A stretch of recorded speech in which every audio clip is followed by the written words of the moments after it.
Et puis sur les moyens des services, on a constaté que les services avaient de plus en plus de difficultés à fonctionner pour des problèmes de matériel, de petites fournitures, d'un certain nombre de choses.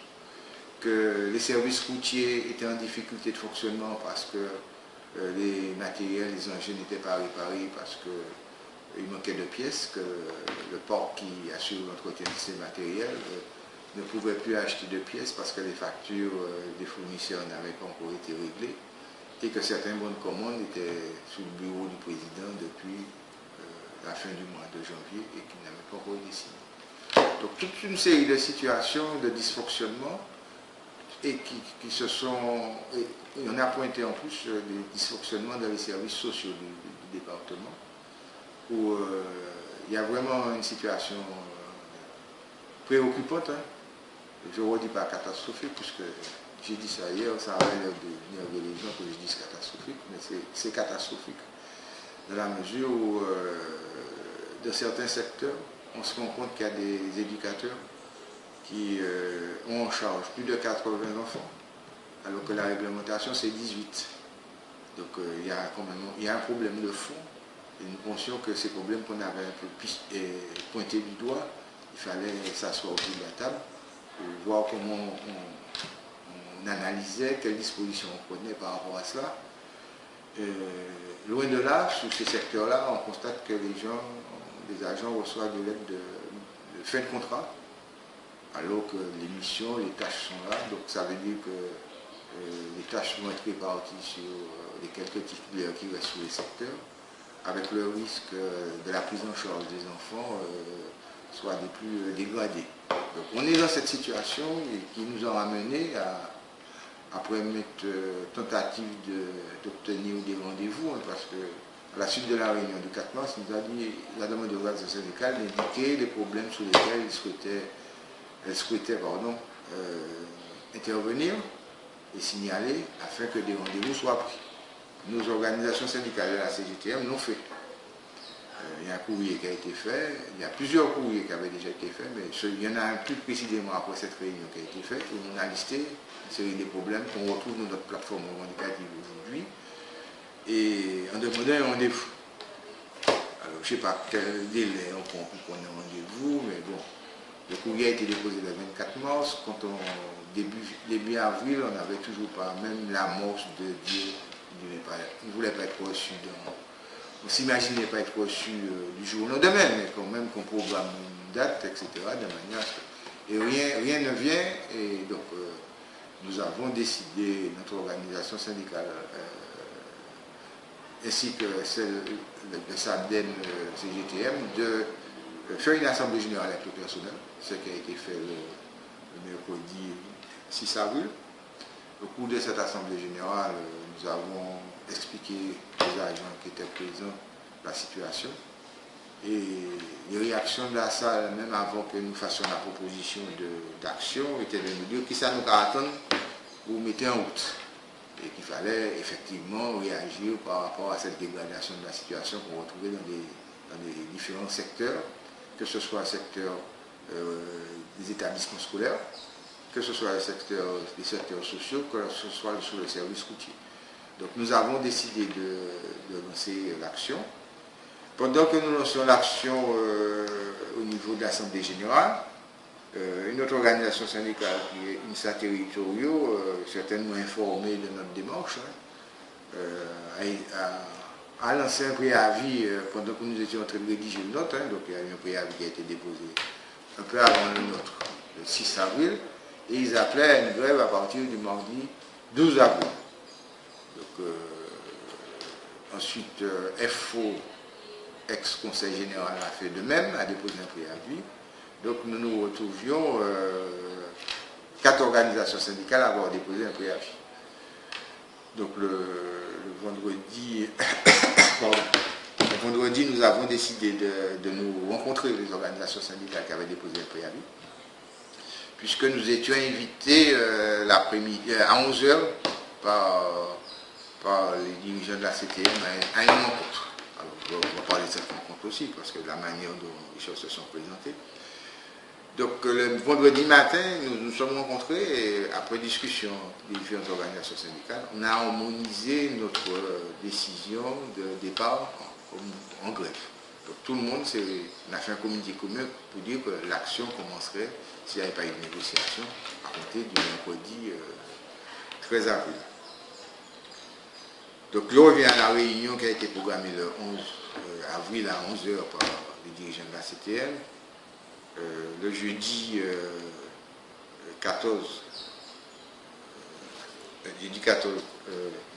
7 avril, pardon.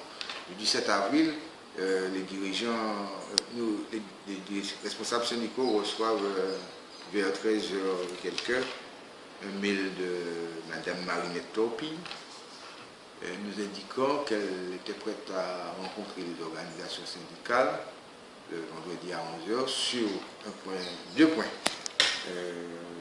L'examen du protocole et les dispositions à prendre pour la discussion des points du protocole signé le 4 décembre. Et puis le deuxième point, calendrier de réunion à programmer pour chaque organisation syndicale qui souhaitait être reçue. Alors, un petit souci sur cette convocation, à la mesure où elle invite toutes les organisations syndicales, celles qui ont signé le protocole, il y en a 7 qui ont signé le protocole, SGFP-CGTN, SADEM-CGTN, FO, ex-Conseil général, UNSA territoriaux et CDMT. FO, ex-région, a refusé de signer le protocole. Donc le vendredi, cette réunion démarre et on se retrouve avec tout le monde dans la salle, plus FO ex-région, plus le syndicat nouvellement créé au mois en fin d'année par CGTM FSM, et puis un syndicat aussi créé en fin d'année, rallié au SASM. Début de réunion le 11, le vendredi, avec une question de format. Donc il dit, entre-temps, je vous ai invité, mais nous sommes les deux, elle nous annonce qu'il y a 2 élus qui sont désignés à ce moment-là par le président du conseil exécutif pour être le lien entre les organisations syndicales. Elle-même et M. Francis Caron. Et elle nous indique que cette situation, la situation a évolué du fait qu'il y a 4 organisations syndicales qui ont déposé un préavis de grève et que ça a un peu précipité la réunion qu'elle avait programmée pour rencontrer les OS. C'est bien qu'on a fait la remarque tout de suite. S'il n'y avait pas eu de préavis de grève, donc cette réunion n'aurait pas été provoquée aussi rapidement. Deuxièmement, on lui dit, nous faisons la remarque en disant que nous, on ne comprend pas le format de la réunion. Nous estimions que les seules organisations syndicales à discuter du préavis de grève ne sont que les organisations syndicales qui avaient déposé des préavis. Il y a eu une certaine confusion dans la réunion, donc nous avons dit si c'est comme ça, nous on s'en va, c'est pas la peine qu'on reste là, c'est une sorte de tentative de créer une situation un peu particulière. Donc il y a eu une deuxième réunion, il y a eu 2 réunions qui se sont déroulées le vendredi finalement, une avec les organisations signataires du préavis de grève, avec Francis Caron, et puis les autres organisations syndicales qui étaient là, les 3 autres minoritaires, sont restés discuter avec Mme Torpille, on ne sait pas de quoi. Bon, réunion avec Francis Caron le vendredi, les points, il a commencé à vouloir discuter du protocole, du préavis de grève dans le sens qu'il voulait. On lui a rappelé alors que c'était pas, on avait mis les questions dans un certain sens avec la priorité et qu'on devait suivre des priorités qu'on avait établies. Donc ce premier point-là a été abordé. On leur demande, puisque vous estimez que les choses ont été mal faites par les services, est-ce que vous êtes prêts à prendre la décision de rappeler ces personnes-là et à reprendre leur travail, puisqu'ils sont sous des postes de remplacement, des personnes en congé de longue maladie, et les personnes de congé de longue maladie n'ont pas encore repris leur service. Donc on a toujours besoin de ces personnes.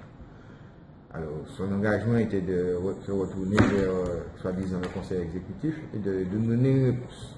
Alors deuxième chose, on a dit on veut la liste des contrats durée déterminée que vous êtes en train de mettre fin. Dans la réunion, il nous a été dit qu'il était incapable de nous donner une liste fiable, ce qui nous a interpellés, parce que si depuis 3 mois vous payez des gens, c'est quand même surprenant que vous ne soyez pas capable de nous donner une liste fiable de contrats qui sont en CDD. Et voyant ça, nous avons dit, bon, c'est pas la peine qu'on continue à rester à parler, la parole au thé, on n'aborde même pas les autres points parce que on se rend bien compte qu'on n'a pas de personnes en face de nous qui sont en capacité de prendre un certain nombre de décisions.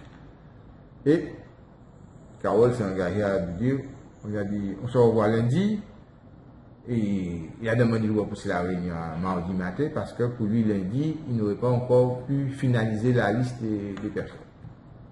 Donc mardi matin, liste, réunion à 9h30, réunion commence, on lui dit, première question on lui pose, est-ce que les personnes qui ont été envoyées, c'était la question qu'on a posée, est-ce que vous avez pris la décision de les rappeler?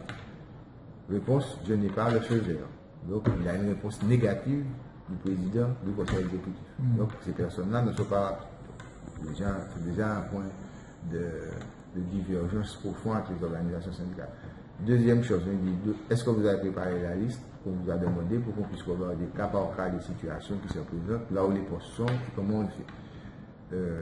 Non, la liste n'est pas prête parce qu'ils ont une divergence entre 237 et 250 personnes à peu près.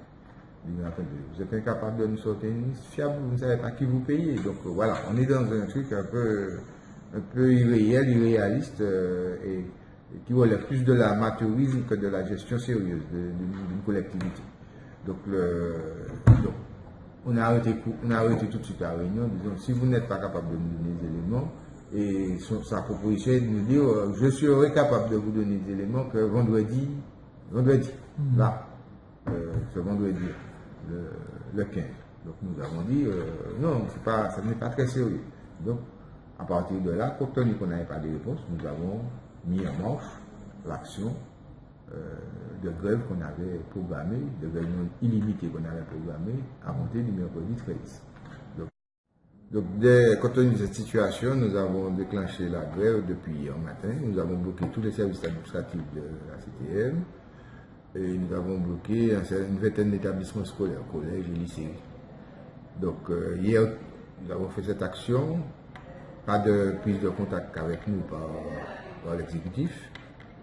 Et nous avons, compte tenu de cette disposition, nous avons décidé de continuer la grève ce matin.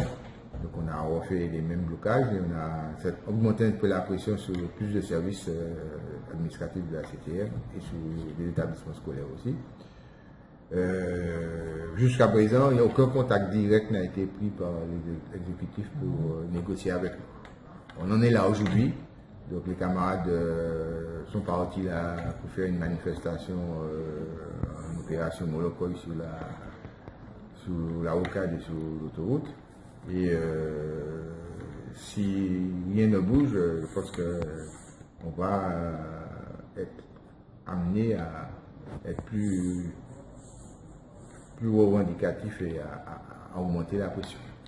C'est difficile de croire qu'aucun contact avec les organisations syndicales. Aucun contact avec les organisations syndicales. C'est la presse qui nous dit qu'il y a une position de la CTM sur le mouvement, disant qu'ils négocieraient que si nous décadenassons.